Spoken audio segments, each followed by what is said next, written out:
شهر رمضان الذي أنزل فيه القرآن. أعوذ بالله من الشيطان الرجيم. كل نفس ذائقة الموت ثم إلينا ترجعون. والذين آمنوا وعملوا الصالحات لنبوئنهم من الجنة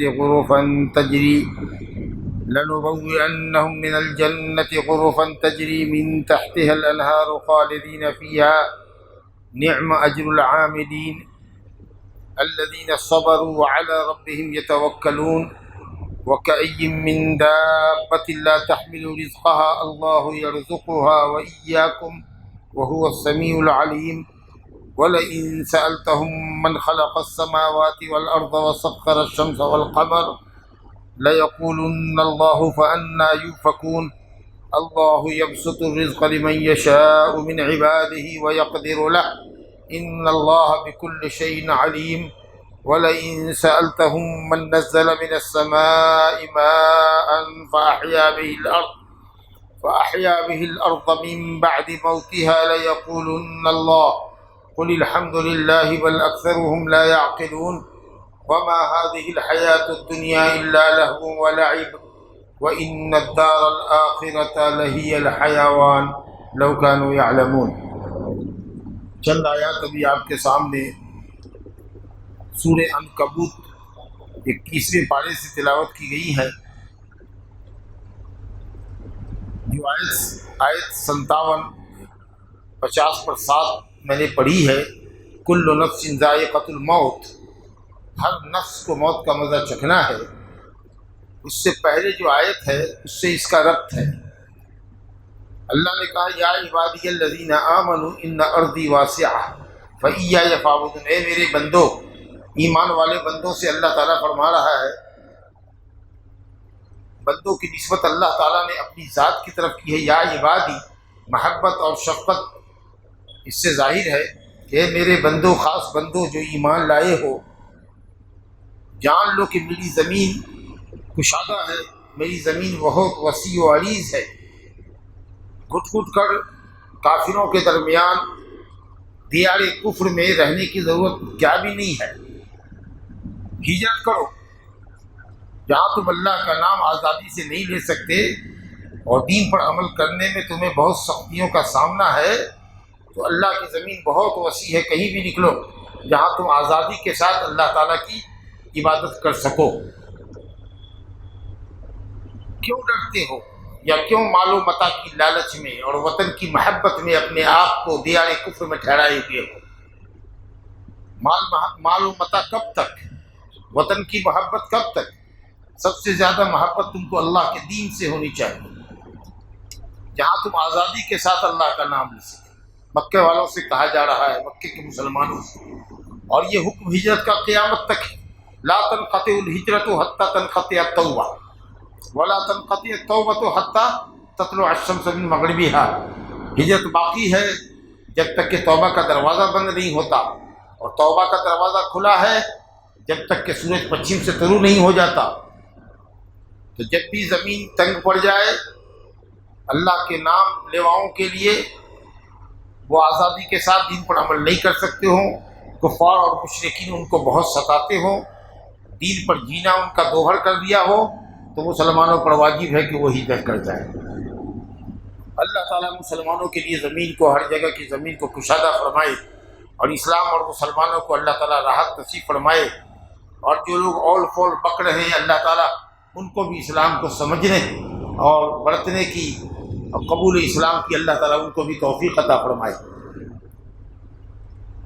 تو بہت سارے لوگ دیار کفر میں اور کافروں کے درمیان اس لیے جیتے ہیں کہ ان کو اپنا مال و متاع چھوڑنا پسند نہیں ہوتا، اپنا وطن چھوڑنا پسند نہیں ہوتا، جہاں کہ باپ دادا کی یادیں وابستہ ہیں، تو اس جگہ کو چھوڑنا نہیں چاہتے. اللہ نے کہا کہ ایسا کیوں کرتے ہو؟ مطلب مرنا تو ہے، سب کو مرنا ہے. کتنی دن زندگی جیو گے؟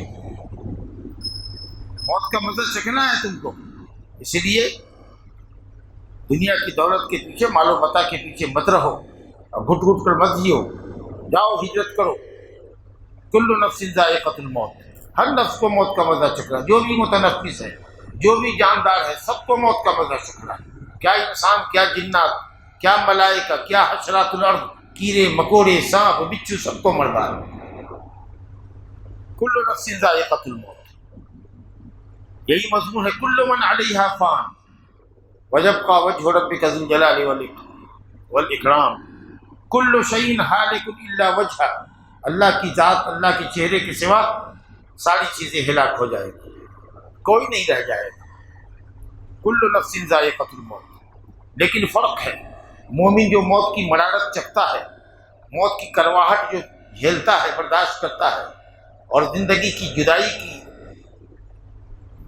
جدائی کا جو الم برداشت کرتا ہے، تکلیف کے ساتھ ساتھ ایک راحت بھی ہے اس کے لیے کہ فرشتے مبارکباد دیتے ہیں۔ ان الذين قالوا ربنا الله ثم استقاموا تتنزل عليهم الملائكة الا تخافوا ولا تحزنوا وابشروا بالجنة التي كنتم توعدون۔ ایمان استقامت والے کے لیے موت کے وقت میں فرشتے آتے ہیں اور اس کو ڈھارس بندھاتے ہیں کہ چلو اللہ کی جنت میں تمہاری مہمانی ہوگی، اللہ تعالیٰ تمہارا انتظار کر رہا ہے، تم سے ملاقات کا آرزو مند ہے۔ کچھ بھی خوف مت کھاؤ مستقبل کا، مرنے کے بعد کیا ہوتا، اور تمہارے مرنے کے بعد پیچھے دنیا میں کیا غم لائق ہوتا، بال بچوں کو چھوڑ کے جاتے، اس کا کچھ بھی غم مت کرو، اور مستقبل کا کوئی خوف اور خطرہ محسوس مت کرو۔ لا خوف علیکم ولا انتم تحزنون۔ فرشتے مبارکباد دیتے ہیں، بشارت دیتے ہیں، اللہ تمہارا انتظار کر رہا ہے۔ وہ بھی اللہ تعالیٰ کی ملاقات میں دیوانہ ہوتا ہے، اس کی روح بھی جسم میں پھڑپھڑاتی ہے نکلنے کے لیے کہ جلدی لے چلو۔ تو جہاں موت کی کڑواہٹ چکتا ہے، وہی فرشتوں کی یہ بشارت بھی اس کی روح کو جسم سے نکلنے میں مدد کرتی ہے، اور وہ روح نکلتی ہے، آسانی سے نکلتی ہے، بہت آسانی سے نکلتی ہے۔ یہ تو موت کا مزہ تو سب چکھتے ہیں، تکلیف تو سب کو موت کے وقت ہوتی ہے، لیکن فرشتے کی جو یہ بشارت ہے، یہ اس کے لیے موت کی کرواہٹ کو کم کر دیتی ہے اور اللہ سے ملاقات کے شوق کو بڑھا دیتی ہے۔ جبکہ مشرکین کی روحیں جب نکالی جاتی ہیں تو بڑی سختی کے ساتھ نکلتی ہیں، عذاب کے فرشتے بھی اس کے ساتھ ہوتے ہیں، ملک الموت کے ساتھ، اور وہ اس کو مارتے ہیں، وعید جہنم کی سناتے ہیں، چہرے پر مارتے ہیں، دبڑوں پر مارتے ہیں۔ کلام الہی کے اندر ادب ہے، تمیز ہے، بہت اعلیٰ اخلاق ہے۔ ادبارہم، چہرے کے مقابلے میں مراد ہے سری، چوتر پر مارتے ہیں، لیکن اس کو وہ لفظ استاہی، اس کی چوتر نہ کہہ کر کے کہا، دوبڑہم ادبارہم کے پیچھے مارتے ہیں، آگے مارتے ہیں، پیچھے مارتے ہیں۔ اخرجوا انفسکم، نکلو اس میں سے، ناپاک روح، ناپاک جسم میں رہنے والی، چل اللہ کے عذاب کی طرف۔ الملائکۃ یضربون وجوہہم وادبارہم وذوقوا عذاب الحریق، اور روح نکالنے کے بعد کہا جاتا ہے کہ دردناک عذاب کا، گرم عذاب کا مزہ چکھ۔ تو کڑواہٹ تو دونوں کو نصیب ہوتی ہے، مومن کافر دونوں کو، لیکن مومن کی کڑواہٹ میں مٹھاس بھی ہوتی ہے موت کی، اور کافروں کی موت کی کڑواہٹ میں اور عذاب کی کڑواہٹ شامل ہو جاتی ہے۔ پردہ سب کو اللہ تعالیٰ موت کے وقت راحت نصیب فرمائے، ایمان پہ خاتمہ ہم سب کا فرمائے۔ اللہ فرماتا ہے کہ ہر نفس کو موت کا مزہ چکھنا ہے،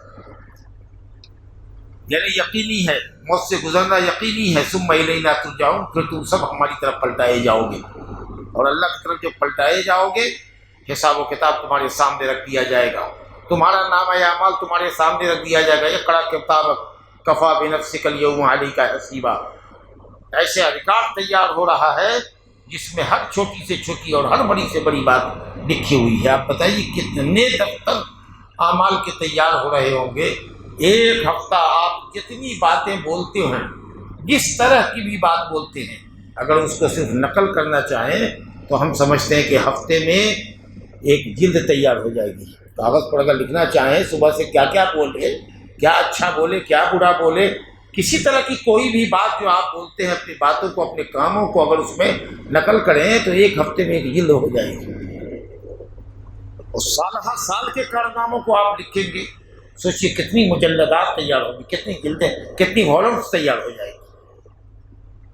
تو لکھاتا تو سب ہے، اچھائی برائی، حالانکہ وہ چیز بھی لکھی جاتی ہے جو نہ اچھی ہو نہ بری ہو۔ مباح بات آپ بولے وہ بھی اس کے اندر لکھا جاتا ہے۔ ما یلفظ من قول الا لدیہ رقیب عتید، انتہائی مضبوط فرشتے، نگہبان فرشتے ہیں، کرامن کاتبین، وہ تو اس کو لکھ ہی ڈالتے ہیں۔ لیکن یہ الگ بات ہے، یمحو اللہ ما یشاء ویثبت، نیکی کرتے ہو تو بدی مٹا دی جاتی ہے۔ لکھا ہوا تھا کہ چلو مٹاؤ اس کو، توبہ کرتے ہو گناہ مٹاؤ، اس طریقے سے وہ مٹتا رہتا ہے۔ لیکن لکھا ہر کچھ جاتا ہے، وہ کتاب تمہارے سامنے رکھی جائے گی، ایک ایک چھوٹی سے چھوٹی اور بڑی سے بڑی بات اس نامہ اعمال کے اندر ہوگی۔ انسان حیران ہوگا، اللہ ایسا ریکارڈ بنتا ہے۔ ثم الینا ترجعون، ہماری طرف پلٹو گے، حساب و کتاب تم کو دینا ہوگا۔ اس میں ایک طرح کی وعید بھی ہے اور خوشخبری بھی ہے ایمان والوں کے لیے کہ عمل کرو گے تو سارے اپنے آپ میں نیک اعمال کو وہاں دیکھو گے، اللہ کی رحمتوں سے گزرو گے، اللہ کی مہمانی ہوگی۔ اور کافروں کے لیے یا گنہگاروں کے لیے وعید بھی ہے کہ تم ہماری پلٹنے والے ہو، ہم تمہارا سخت حساب کتاب لینے والے ہیں۔ تو اس کے اندر وقت بشارت بھی ہے اور نظارت بھی ہے، تخویف بھی ہے۔ ایک آیت آپ نے سن لی اسی کانٹیکسٹ میں جو گزری کہ اللہ کی زمین تنگ نہیں ہے، ہجرت کرو، اور موت سے کیوں گھبراتے ہو، اور مال و دولت کی محبت کیوں رکھتے ہو، چھوڑ کے ایک دن جانا ہی ہے۔ والذین آمنوا وعملوا الصالحات، جو لوگ ایمان لائے اور عمل صالح کیے۔ ایمان نام ہی ہے اعتقاد کا، اقرار کا اور عمل کا، لیکن اللہ تعالیٰ الگ سے جہاں بھی ایمان کا ذکر کرتا ہے وہ عمل الصالحات ذکر کرتا ہے۔ اس سے عمل صالح کی اہمیت ظاہر ہوتی ہے کہ ایمان بغیر عمل کے نہیں ہوتا۔ پھر یہ ہے کہ جب ایمان کے ساتھ عمل کا ذکر آئے تو بھی یہ سمجھیں گے کہ ایمان اعتقاد کا نام ہے جو دل کے اندر ہے، اور عمل وہ ہے جو ہمارے اعضاء اور جوارح سے سرزد ہوتے ہیں۔ تو جو لوگ ایمان لائے اور نیک عمل کیے، لَنُبَوِّئَنَّهُم مِّنَ الْجَنَّةِ غُرَفًا، ہم ان کو ضرور بھی ضرور اتاریں گے، ہم ان کو ضرور بھی ضرور ٹھہرائیں گے، دوامی طور پر ٹھہرائیں گے، عاریتاً نہیں ہوگا، وقت مقررہ کے لیے ہوگا، دوامی طور پر ہم اس کو اتاریں گے، ٹھہرائیں گے۔ من الجنت، جنت کے اندر، مگر کہاں؟ غرفاً، بالا خانوں میں۔ جنت میں سارے مکانات اوپر ہوں گے، نیچے کچھ نہیں ہوگا، نیچے نہریں جاری ہوں گی، آپ اوپر کے کمروں کے اندر ہوں گے۔ اوپر سے جو پانی کا بہاؤ دیکھیں گے، شراب کی نہر بہہ رہی ہے، شہد کی نہر بہہ رہی ہے، دودھ کی نہر بہہ رہی ہے، پانی کی نہر بہہ رہی ہے، کتنا اچھا نظارہ ہوگا۔ اس کو وہ لوگ سمجھتے ہیں جو مناظر سے، طبعی خوشنما مناظر، دل فریب مناظر سے لطف اندوز ہوتے ہیں، وہ لوگ اس کو زیادہ اچھا سمجھیں گے۔ جی، اور کمال یہ ہے کہ بغیر بینک کے، بغیر کنارے کے وہ سب ندیاں چلیں گی، اور اللہ اکبر، کوئی کسی میں ملے گی نہیں اور پھیلے گی بھی نہیں۔ ندی کا پانی پھیلتا ہے نا، وہ نہروں کا پانی پھیلے گا بھی نہیں، ایک سمت میں وہ بہہ رہا ہے، ذرا ادھر نہیں ہوتا ذرا ادھر ہوتا ہے، جبکہ بند بندھا ہوا نہیں ہے، دونوں طرف سے بند بندھا ہوا نہیں ہے جو پانی کو روکے، جیسے ندیوں میں ہوتا ہے، نہریں جاری ہوتی ہے تو دونوں نہروں میں دیکھتے نہیں ہے، دونوں طرف دیوار کھڑی ہوتی ہے یا مٹی ہوتی ہے، نیچے پانی ہوتا ہے، تو وہ بند بھی نہیں ہوگا، ایسے ہی چلے گی۔ کمال ہے اللہ رب العالمین کی نعمت کا، اس کی قدرت سے کیا محال ہے۔ اس کو سمجھنا بہت آسان ہے، دیکھ لیجیے کیسے ہوتا ہے۔ پانی اگر ہاتھ کے اندر آپ کے چکنائی لگی ہوئی ہے، جی ہاتھ میں اگر آپ کے چکنائی لگی ہوئی ہے، چربی لگی ہوئی ہے، پانی اس کے اوپر ڈالے تو آپ دیکھتے ہیں پانی بلبلے کی شکل میں ہاتھ میں رہتا ہے، اور بلبلہ ہٹتا نہیں، ہاتھ کو جھاڑیے گا تو وہ بلبلہ گرے گا، پانی رکا ہوا ہے، بلبلے کی شکل میں، چھوٹے چھوٹے بلبلے کی شکل میں رکا ہوا ہے، نہیں آگے بڑھ رہا۔ تو جنت میں اللہ رب العالمین کی قدرت سے جو نہریں چل رہی ہیں وہ اپنے اپنے سمت میں چل رہی ہیں، کوئی ندی کسی ندی سے نہیں ملتی ہے، اور پانی پھیلتا بھی نہیں ہے، سیلاب والی کیفیت بھی نہیں ہوتی کہ زمین کی بڑی آبادی میں جیسے پانی پھیل جاتا ہے، ویسا بھی نہیں ہوگا۔ تو اوپر آپ محل کے اندر ہیں اور اوپر سے یہ سین آپ دیکھنے میں کتنا حسین نظارہ ہوگا، اس کا اندازہ کیجیے۔ تو اللہ کہتا ہے کہ ہم ان کو اتاریں گے جنت کے غرفات پر، غرفہ بولے تو اوپر والا بالا خانہ، اونچی بلڈنگ میں اونچے کمروں کے اندر، اب حجرہ بولے تو نیچے. ہاں یہ امام صاحب کا حجرہ ہے، حجرے میں ہے امام صاحب. اور کسی کو کہو کہ غرفے میں ہے تو غرفہ بولتے ہیں. جو اوپر کے مکان میں کمرہ ہوتا ہے اس کو غرفہ، جہاں سے آدمی جھانکتا ہے اوپر سے نیچے جھانکتے ہیں. اور حجرہ کہتے ہیں وہ جو نیچے ہوتا ہے. تو اللہ کہتا ہے حجرے میں نہیں رکھیں گے، غرفے میں رکھیں گے. تجری من تحتها الانہار، تم اوپر رہو گے اور تمہارے نیچے نہریں بہہ رہی ہوں گی، خالدین فیہا، جہاں تم ہمیشہ رہو گے، کبھی تبدیلی نہیں ہوگی، کبھی ہٹائے نہ جاؤ گے، کبھی موت نہ آئے گی. نعم اجر العاملین، نیک عمل کرنے والوں کے لیے کیا ہی اچھا اجر اللہ نے رکھا ہے، تیار کیا. یہ نیک لوگ کون ہیں؟ اچھے عمل کرنے والے کون ہیں جن کے لیے یہ نہریں ہیں، جنت ہے. یہ 4 ہی نہر ہوگی کیونکہ قرآن نے 4 ہی نہروں کا ذکر کیا، اور کسی نہر کا ذکر نہیں ہے. پانی کی نہر، شراب کی نہر، شہد کی نہر اور دودھ کی نہر جو کبھی خراب نہیں ہوگی. الذین صبروا، یہ وہ لوگ ہیں جنہوں نے صبر کیا. دین نام ہے صبر کا. کفار کی جلی کٹی سن رہے ہیں، روز روز بیانات ایسے آ رہے ہیں جیسے لگ رہا ہے کلیجہ چھلنی ہو رہا ہے. 5 سال حکومت رہ جاتی ہے ہماری، پورے ہندوستان کو ایک خاص مذہب کا دیش بنا دیں گے. کہاں جائیں گے یہ بیچارے؟ گورنمنٹ کے ریکارڈ میں 20 کروڑ ہیں، ہم تو سمجھتے ہیں کہ 30 کروڑ سے مسلمان کم نہیں ہیں. ہم جب سے اتنے بڑے تھے تب سے سنتے تھے کہ 25-26 کروڑ مسلمان ہیں. جی تو 30-32 کروڑ مسلمان کہاں جائیں گے؟ یہ 3-4 کروڑ سکھ کہاں جائیں گے؟ یہ کرسچن کہاں جائیں گے؟ اگر کسی ایک مذہب کا ملک بنا دو گے تو یہ کہاں جائیں گے؟ اللہ کیا آپ دن میں سپنے دیکھ رہے ہیں؟ ایسا کبھی نہیں ہوگا. یہ خواب کبھی شرمندہ تعبیر نہیں ہوگا. یہ دیش مسلمانوں کا بھی ہے جیسے دوسروں کا. تو کافروں کی جلی کٹی باتیں سن رہے ہیں، اس سے ایموشنل ہونے کی ضرورت نہیں ہے. اگر کوئی پاگل ہو، پاگلوں جیسی باتیں کرتا ہو تو آپ کو پاگل نہیں ہونا چاہیے. صبر و سکون کے ساتھ رہیے. ہمارے یہاں کہاوت ہے، ہاتھی چلے بازار، کتا بھوکے ہزار. ہاتھی چلتا ہے تو کتا بھوکتا ہے. چلو تم ہاتھی ہو، بھوکنے والے کتے بھوکنے دو، جواب مت دو. ایسے ہی لینگویج اگر آپ استعمال کریں گے تو امن خراب ہو جائے گا. تو آپ کو ایموشنل نہیں ہونا ہے، صبر و استقامت کے ساتھ رہنا. اللہ کہتا ہے کہ کافروں نے کے باتوں پر صبر کرو. مکے میں جو مسلمان ہیں ان کو کہا جا رہا ہے، ہجرت کے کانٹیکسٹ میں سمجھیے، صبر کرو ان کی اذیت ناک باتوں پر، ان کے ستانے پر. اور اگر ہجرت کرنے کی نوبت آتی ہے اور وہاں تمہیں تکلیف ہوتی ہے تو اسی ہجرت پر صبر کرو. گھر بار لٹا کے جا رہے ہو، اونے پونے بیچ کے جا رہے ہو، چھوڑ کے جا رہے ہو، دین کی متاع کو لے کر جا رہے ہو، لیکن دین کا سودا نہیں کر سکتے. کٹ جانا گوارا ہے، دیش چھوڑ دینا گوارا ہے، لیکن دین بدلنا گوارا نہیں. اس پر صبر کرو. اللہ کے دین پر عمل کرنے میں جو تکلیف ہوتی ہے، روزہ رکھنے میں، نماز پڑھنے میں، زکوٰۃ مال کمایا ہوا مال ہے، محنت کی کمائی خون پسینے کی ہے، اس کو غریبوں میں مسکینوں میں خرچ کرنے میں تکلیف ہوتی ہے، اس پہ صبر کرو. حج میں صبر کرو، ہجرت اور جہاد میں صبر کرو. بغیر صبر کے دین نہیں ہے. اللہ کی اطاعت بغیر صبر کے نہیں ہو سکتی.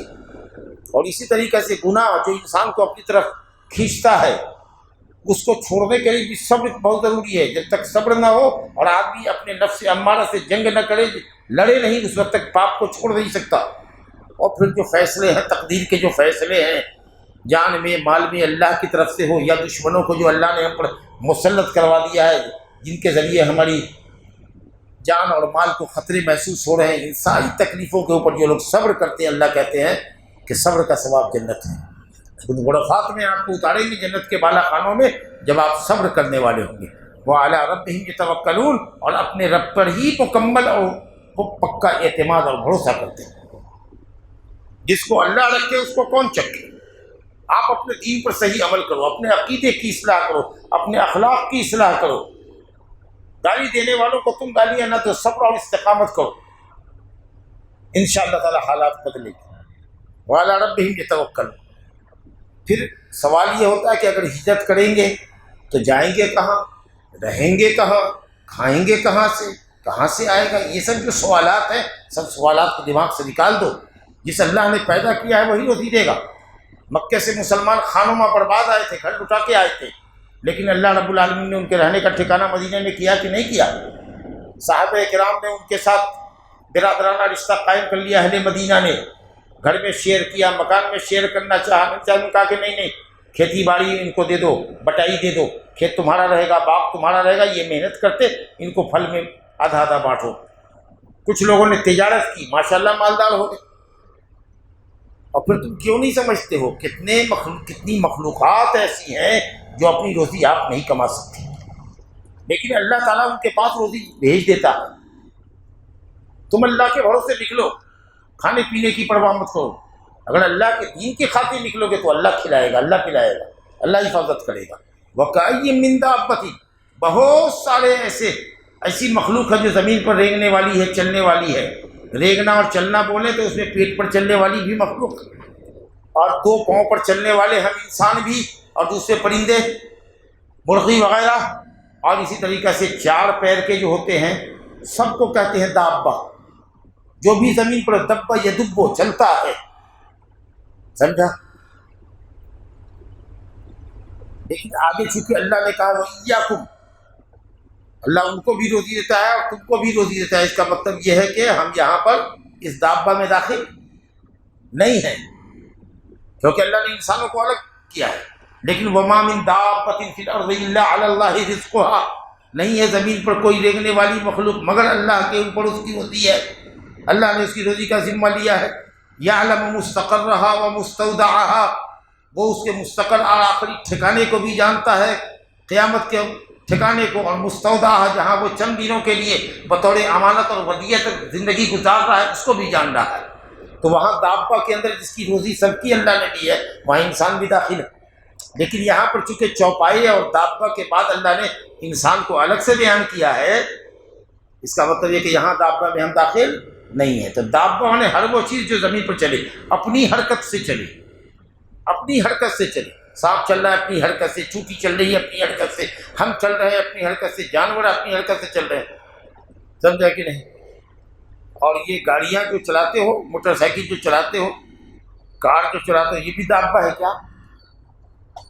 یہ دابہ میں داخل نہیں ہے، یہ تو ڈرائیور چلاتا ہے، سمجھا کہ نہیں؟ لیکن ایسی اسموتھلی چلتی ہے جیسے لگتا ہے کہ سمندر میں پانی کی سطح کے اوپر کشتی تیر رہی ہے۔ بس تو کہا وَكَأَيٍّ مِّن دَابَّةٍ وَكَمْ مِّن دَابَّةٍ، کتنی ہی مخلوقات ایسی ہیں، کتنے ہی رینگنے والے مخلوق ایسے ہیں دنیا میں زندگی گزارنے والے، لَا تَحْمِلُ رِزْقَهَا، جو اپنی روزی اٹھا نہیں سکتے، یعنی اپنی روزی کما نہیں سکتے۔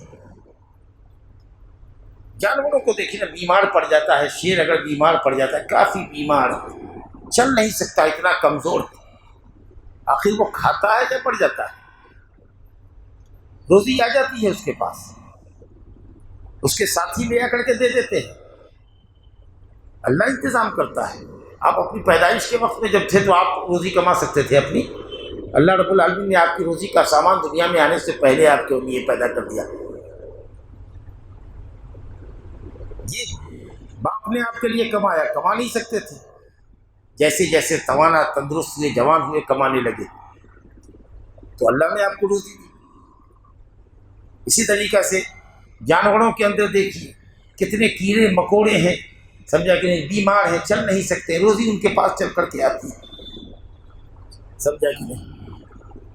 انڈے سے بچہ نکلتا ہے، کچھ بعض انڈے بچے ایسے ہوتے ہیں کہ ماں باپ بھی چھوڑ کے چلے جاتے ہیں۔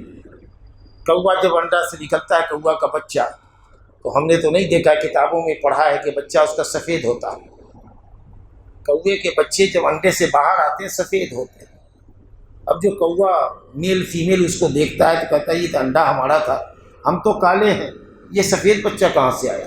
یہ کہیں دوسرے کا بچہ تو نہیں ہے، بھاگتا ہے اس کو دیکھ کر کے، ڈرتا ہے اور دور سے نظارہ کرتا رہتا ہے اپنے اس گھونسلے کا کہ گھونسلہ تو ہمارا ہی ہے، انڈا بھی یہاں ہمارا ہی ہے، ہم ہی باری باری سے اتر رہے تھے، چل رہے تھے، بچہ تو ہمارا ہی ہے، لیکن یہ ہماری خلقت پہ نہیں ہے، ہمارے رنگ پہ نہیں ہے، دور سے تماشا دیکھتا ہے، کئی دنوں تک دور سے تماشا دیکھتا ہے۔ چھوٹے چھوٹے کیڑے جو اڑتے رہتے ہیں، اب وہ بچہ چونچ کھولے رہتا ہے، سمجھا کہ اس کے ماں باپ بھی دور ہیں، اور وہ کیڑا مکوڑا اس کے منہ میں اپنے آپ آتا ہے۔ اپنے آپ آتا ہے، جس سے اس کی روزی روٹی چل رہی ہے۔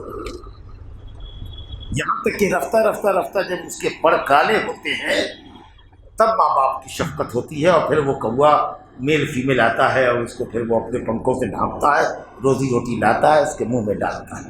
لیکن جب تک ماں باپ بھی اس کو چھوڑ کے بھاگے ہوئے تھے، اللہ تعالیٰ وہاں تک روزی پہنچا رہا تھا۔ چھوٹے چھوٹے کیڑے جو اڑتے رہتے ہیں وہ آ کے اس کے منہ میں خود بخود آٹومیٹکلی جا رہے تھے۔ تو ایسی کتنی مخلوق ہے جو اپنی روزی نہیں کما سکتی، سمجھا کہ سفیان ثوری رحمۃ اللہ علیہ کا قول ہے کہ ایک صرف آدمی اور چوہا اور چونٹی کل کی فکر کرتی ہے، روزی بچا کر رکھتی ہے، اور کوئی مخلوق روزی کل کے لیے بچا کے نہیں رکھتی۔ جی چڑیوں کو دیکھیے، نہیں ملے گی آپ کے گھونسلے میں روزی روٹی نہیں ملے گی، صبح خالی پیٹ نکلتی ہے، شام میں پیٹ بھر کے لوٹتی ہے۔ حدیث ہے کہ اگر تم لوگ اللہ پر بھروسہ کرو، جیسا بھروسہ کرنے کا حق ہے، تو وہ تم کو ایسی روزی دے گا جیسے چڑیوں کو روزی دیتا ہے، کہ صبح اپنے گھونسلوں سے خالی پیٹ نکلتی ہیں اور شام میں وہ آسودہ ہو کر لوٹتی ہیں۔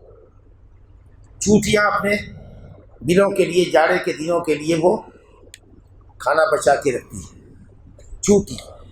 جی علامہ ابن القیم نے بھی عجیب واقعہ پیش کیا ہے، کہا ہے کہ صاحب ایک آدمی نے ایک دانہ رکھا یا کچھ کھانا رکھا چونٹی کے لیے، ایک چونٹی نے اس کو محسوس کیا، کھانے کو محسوس کیا، مگر وہ اس کو اٹھا نہیں سکتی تھی، تو وہ اپنی ابنائے جنس میں گئی، اپنی چونٹیوں کے پاس گئی، ساری چونٹیوں کو بلوں سے بلا کے لے آئی کہ دانہ ہے وہاں، کھانا ہم لوگوں کے لیے ہے، اس کو لے کر کے چلو۔ سمجھا؟ جب وہ وہاں سے چونٹیوں کا ایک گول آیا تو دیکھا کہ صاحب جس آدمی نے رکھا تھا دانہ، اس نے جان بوجھ کے اس کو اٹھا لیا وہاں سے۔ اب وہاں وہ ڈھونڈ رہی ہے، گھوم رہی ہے، ڈھونڈ رہی ہے، دانہ تو ہے نہیں، پریشان وہ چونٹی ہو گئی، اور چونٹیاں آپس میں بات بھی کرتی ہیں، کہاں ہے دانہ جس کے لیے تو مجھ کو بل سے بلا کر کے لے آئی؟ ارے یہی تو تھا، کدھر ہو گیا، کیا ہوا؟ ساری چونٹیاں واپس چلی گئی، وہ بالکل پریشان۔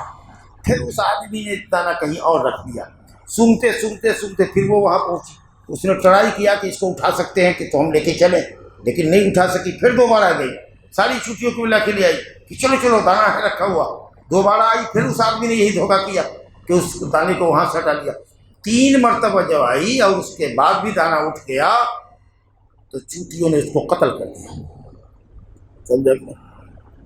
علامہ ابن القیم رحمۃ اللہ علیہ کہتے ہیں کہ جب میں نے اس واقعے کا ذکر اپنے شیخ الاسلام ابن تیمیہ سے ذکر کیا تو کہا کہ چونٹیوں نے جھوٹ کو برداشت نہیں کیا، کہ تم 3 مرتبہ مجھ کو لے جا رہی ہو اور دانہ کچھ بھی نہیں ہوتا ہے، اسے تم جھوٹ بول رہی ہو۔ تو چونٹیاں اپنے بلوں میں دانہ رکھتی ہیں اگلے دنوں کے لیے، اور چوہا وہ بھی کھانا رکھتا ہے، اور انسان تو رکھتا ہی ہے، وہ تو چاہتا ہے زندگی بھر کے لیے اگر اسٹاک ہو جائے تو وہ اسٹاک کر لے، اتنا بے صبرا ہے سمجھا کہ نہیں۔ بہرحال یہ اللہ تعالیٰ روزی دیتا ہے کتنی مخلوق کو جو اپنی روزی خود کما نہیں سکتی، اللہ ہو یا تو اللہ اس کو روزی دیتا ہے، وَإِيَّاكُمْ وہ تم کو بھی روزی دیتا ہے، کیوں روزی کی پرواہ کرتے؟ وَهُوَ السَّمِيعُ الْعَلِيمُ اور وہ انتہائی سننے والا اور جاننے والا ہے، ہر طرح کی باتوں کو سنتا ہے، ہر مخلوق کی سنتا ہے، ساری آوازیں ایک ساتھ نکالو پھر بھی سب کی سنتا ہے، آواز اس پر گڑبڑ نہیں ہوتی، اور علیم ہے، وہ تمہاری نیتوں میں کیا چھپا ہے اس کو بھی جانتا ہے، تمہارے اقوال کو بھی جان رہا ہے، تمہارے اعمال کو بھی جانتا ہے۔ اب یہاں پر یہ بات انشاءاللہ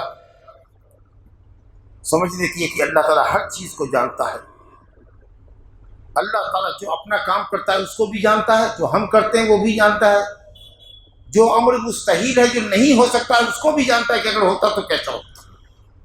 اس کے بعد مشرکین مکہ کے اعتراف کو اللہ نے ذکر کیا ہے اور ان کو دھتکارا ہے۔ وَلَئِن سَأَلْتَهُمْ اے نبی اگر آپ ان سے پوچھیں مشرکین مکہ سے، من خلق السماوات والارض کس نے آسمانوں اور زمینوں کو پیدا کیا؟ آسمانوں کو اور زمین کو پیدا کس نے کیا؟ وَسَخَّرَ الشَّمْسَ وَالْقَمَرَ اور کس نے سورج اور چاند کو تمہارے تابع کیا؟ تمہارے تابع کرنے کہ تمہارے فائدے کے لیے پیدا کیا۔ اگر یہ سورج نہیں ہوتا تو ہمارے پھل کیسے پکتے، ہمارے دانے کیسے پکتے؟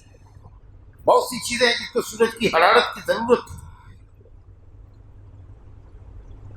تو اللہ نے آپ کے فائدے کے لیے اس کو بنایا ہے، چاند کو آپ کے فائدے کے لیے بنایا ہے، ستاروں کو آپ کے لیے فائدے کے لیے بنایا ہے، ساری مخلوقات۔ اور پھر دیکھیے کمال ہے، کتنے لگا بڑھا ہوا نظام ہے کہ وقت پر طلوع ہوتا ہے، وقت پر غروب ہوتا ہے، جس مقام سے طلوع ہوتا ہے اسی مقام سے اس تاریخ کو طلوع ہوتا ہے۔ اگر وہ اور اوپر چلا جائے تو دنیا میں جتنی روشنی اس کی پڑنی چاہیے تھی نہیں پڑے گی، اور تھوڑا اور نیچے آ کر کے طلوع ہو تو گرمی کا ریشو اور بہت بڑھ جائے گا۔ اللہ کا نظام ہے۔ اور لاکھوں میل کی دوری سے جب سورج کی کرن زمین پر آتی ہے تو مئی اور جون کی گرمی ناقابل برداشت ہوتی ہے۔ سوچیے اگر اور نیچے آ کر کے طلوع ہوگا تو انسان کا کیا حال ہوگا۔ سب نظام ہے اللہ رب العالمین، یہ سب آپ کے فائدے کے لیے۔ قیامت کے دن سورج 1 میل پر آ جائے گا، جس دن لوگ پسینے سے شرابور ہوں گے، اپنے اپنے اعمال کے اعتبار سے لوگ پسینے میں اردو کر رہے ہوں گے، ٹخنے سے لے کر کے یہاں تک ناک تک پسینہ ہوگا لوگ۔ لیکن اللہ تعالیٰ اپنے نیک بندوں کو، ایمان والے بندوں کو اپنا سایہ نصیب کرے گا، اپنے عرش کا سایہ نصیب کرے گا۔ اللہ تعالیٰ ہم لوگوں کو بھی عرش کا سایہ نصیب کرے، راحت نصیب فرمائے، سائبان نصیب فرمائے۔ اللہ تعالیٰ قیامت کے دن کوئی کرسی نہیں ہوگی بیٹھنے کے لیے، اللہ، لیکن اللہ تعالیٰ ایمان والوں کی تکریم فرمائے گا۔ قائل سے پوچھیے کہ زمین و آسمان کس نے پیدا کیا ہے، عدم سے وجود کس نے بخشا ہے؟ سورج اور چاند کو انسانوں کے فائدے کے لیے اللہ نے مسخر کیا ہے۔ لَيَقُولُنَّ اللَّهُ، تو یہ مشرکین ضرور بھی ضرور کہیں گے کہ اللہ، جب ان کو یقین ہے کہ یہ سب کرنے والا اللہ ہے، اللہ ہی خالق مالک رازق ہے، اللہ کی ربوبیت پر ان کا ایمان اتنا مضبوط ہے، تو ان کو کہیے فَأَنَّىٰ يُؤْفَكُونَ، کدھر ٹامک کھوئیاں مار رہے ہو، کدھر بہتے ہوئے جا رہے ہو؟ کیوں نہیں اللہ رب العالمین کی الوہیت کے قائل ہو جاتے؟ کیوں نہیں اسے ایک اللہ کی بندگی کرتے؟ کیونکہ جو خالق ہے وہی معبود ہے، جس نے پیدا کیا ہے، جس نے آسمان زمین بنایا ہے، جس نے ہوائیں چلائی ہے، دھوپ اور پانی دیا ہے، جو حیات موت کا مالک ہے، وہی بندگی کے لائق ہے۔ کدھر بھاگ رہے ہو، کدھر پاگلوں کی طرح گھوم رہے ہو؟ اللہ تعالیٰ کی ایک اللہ کی بندگی کرو۔ اللہ یبسط الرزق لمن یشاء من عبادہ ویقدر لہ، اللہ تعالیٰ اپنے بندوں میں سے جس کو چاہتا ہے روزی بڑی کشادہ کر دیتا ہے، اور جس کو چاہتا ہے کم کر دیتا ہے، یا جس کو چاہتا ہے کسی ایک ہی بندے کو اللہ رب العالمین مالدار کر دیتا ہے، اور مالدار ہونے کے بعد پھر ایک دور زندگی کا آتا ہے جس میں وہ محتاج اور فقیر ہو جاتا ہے۔ اللہ تعالیٰ مالداری دے کے بھی آزماتا ہے اور محتاجی دے کر آزماتا ہے، یا کبھی ایک کو مالدار کرتا ہے تو دوسرے کو محتاج کرتا ہے، جو چاہتا ہے۔ اور اللہ تعالیٰ کی جو مشیت ہے وہ حکمت کے ساتھ جڑی ہوئی ہے۔ اگر تم کو مالدار کر دیتا اور مالداری تمہارے لیے فتنے کا باعث ہوتی تو اس کو اللہ بہتر سمجھتا ہے کہ تم کو مالدار نہیں کیا جانا چاہیے، تمہارے لیے فقیری ہی بہتر ہے، محتاجی ہی بہتر ہے۔ تو جس کو دیکھتا ہے کہ اس کے حق میں مالداری بہتر ہے اس کو مالدار کرتا ہے، جس کو سمجھتا ہے کہ نہیں اس کے حق میں محتاجی بہتر ہے، روزی کی تنگی بہتر ہے، اس کو روزی کی تنگی عطا فرماتا ہے۔ مگر اس میں حکمت ہے، چاہے تم سمجھو یا نہ سمجھو، لیکن اس میں حکمت ہے۔ اللہ کی مشیت بغیر حکمت کے نہیں ہوتی، وہ جو چاہتا ہے کرتا ہے، لیکن ایسے الٹپ نہیں، حکیم ہے، ہاں علیم حکیم ہے، اس کی ہر مشیت علم اور حکمت کے ساتھ ہے۔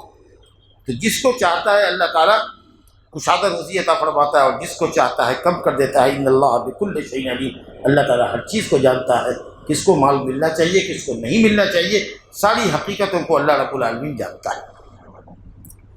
وَلَئِن سَأَلْتَهُم مَّن نَّزَّلَ مِنَ السَّمَاءِ مَاءً، اور اگر ان سے پوچھیے گا کہ آسمان سے بارش کون اتارتا ہے؟ آسمان سے مراد بدلی، اوپر ہے بدلی، نیچے نہیں ہوتی۔ اللہ چاہتا تو نیچے سے بھی پانی نکالتا اور آپ کے کھیتوں کو سیراب کرتا، تب جو لوگ اوپر میں رہتے ہیں، پہاڑوں پر رہتے ہیں، ان کو پانی نہیں ملتا۔ اوپر سے پانی برسانے کا فائدہ یہ ہے کہ اوپر والے بھی مستفید ہو رہے ہیں، نیچے والے بھی مستفید ہو رہے ہیں، اور ضرورت سے زیادہ پانی ہوتا ہے تو ندی نالے سے ہوتے ہوئے وہ سمندر میں چلا جاتا ہے۔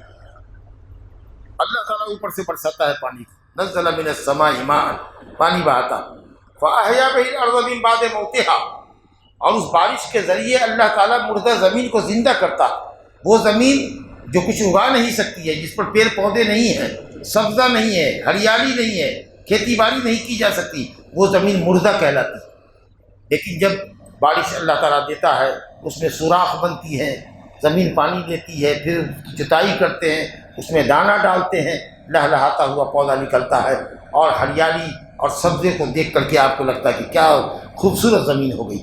تو پودوں سے زمین کی زندگی ہوتی ہے، پانی ہو تو پودے ہوتے ہیں، پانی نہ ہو تو سارے پودے سوکھ جاتے ہیں۔ تو اس طریقے سے اللہ رب العالمین زمین کو مردہ کرنے کے بعد زندہ کرتا ہے بارش کے ذریعے، اور پودے لہلہاتے ہوئے نکلتے ہیں، بارش کا موسم آتا ہے۔ کیا کہنا چاہتا ہے اللہ تعالیٰ؟ ان سے پوچھیے کہ کون ایسا کرتا ہے، کون مردہ زمین کو زندہ کرتا ہے؟ لَيَقُولُنَّ اللَّهُ، تاکید در تاکید ہے، واو قسمیہ محذوف ہے، لام مفتوحہ تاکید ہے، نون ثقیلہ، نون مشدد موجود ہے، ضرور بھی ضرور یقیناً کہیں گے مشرکین مکہ کہ اللہ، یہ اعتراف ان کا ہے۔ تو یہ اعتراف ان کا ہے، تو اس سے یہ کیوں نہیں اعتراف کرتے کہ جو اللہ مردہ زمین کو بارش سے زندہ کرتا ہے وہی اللہ تعالیٰ تم کو بھی موت کے بعد دوبارہ اٹھائے گا اور زندہ کرے گا۔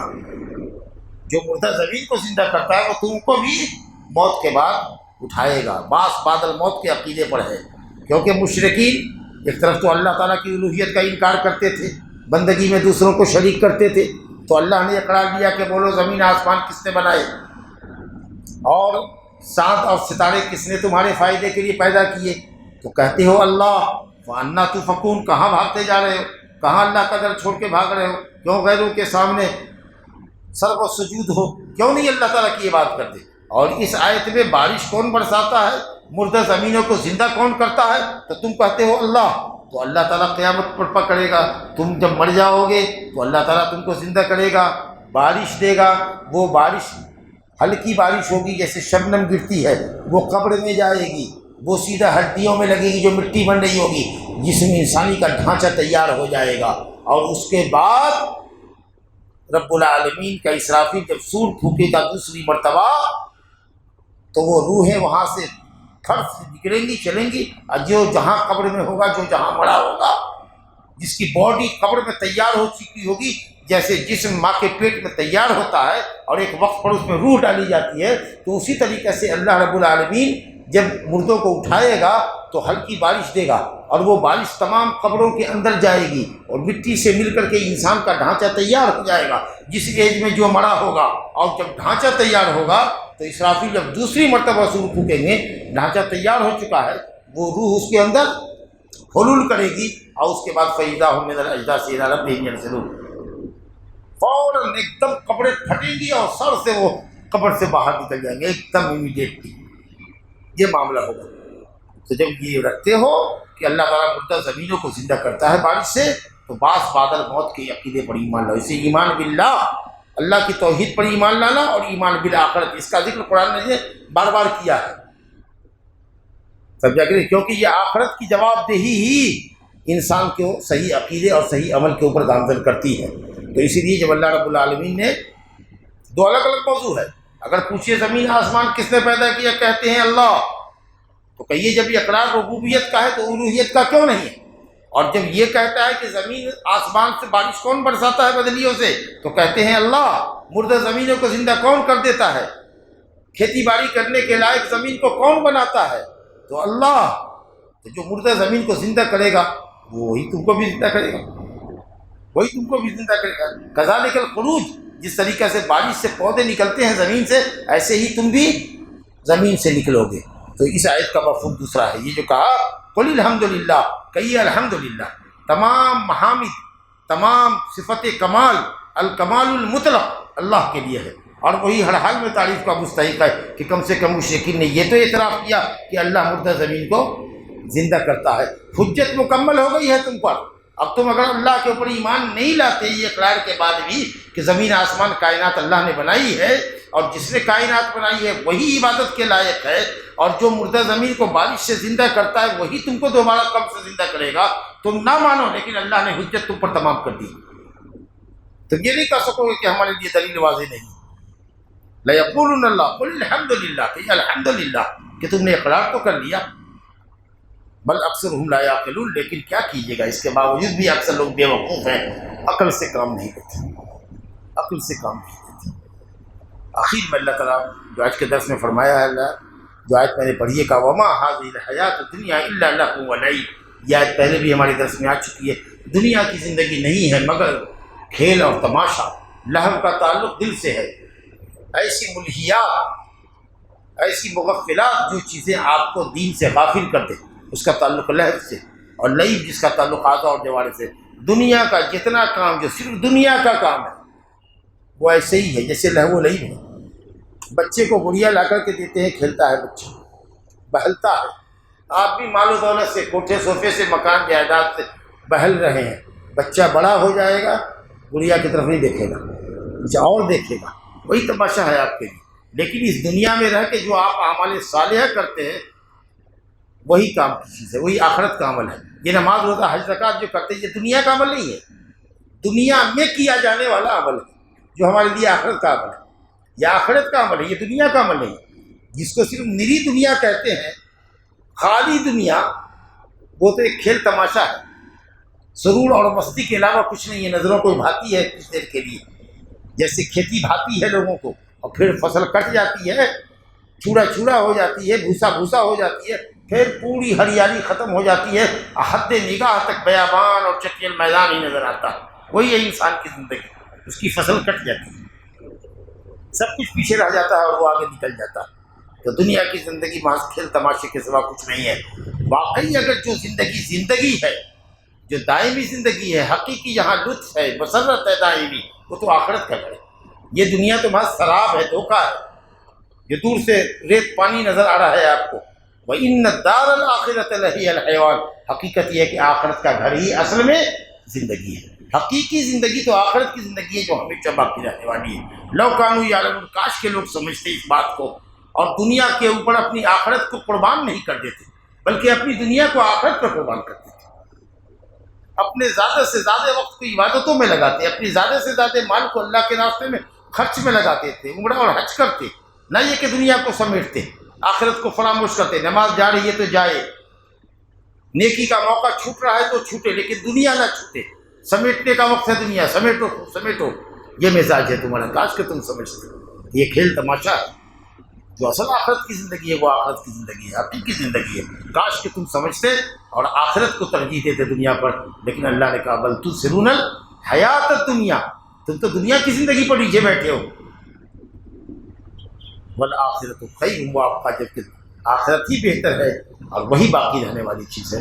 اللہ رب العالمین ہمیں ہوش کے ناخن لینے کی توفیق عطا فرمائے، اور جو زندگی اس نے عطا فرمائی ہے اس میں اللہ تعالیٰ آخرت کے لیے زندگی کو جینے کی توفیق عطا فرمائے، تاکہ ہم اللہ تعالیٰ کے پاس سرخرو ہو سکیں، دنیا کی سعادت کے ساتھ ساتھ ایمان و عمل کی برکت سے دنیا کی سعادت کے ساتھ ساتھ آخرت کی سعادت بھی ہمیں اور آپ کو نصیب ہو۔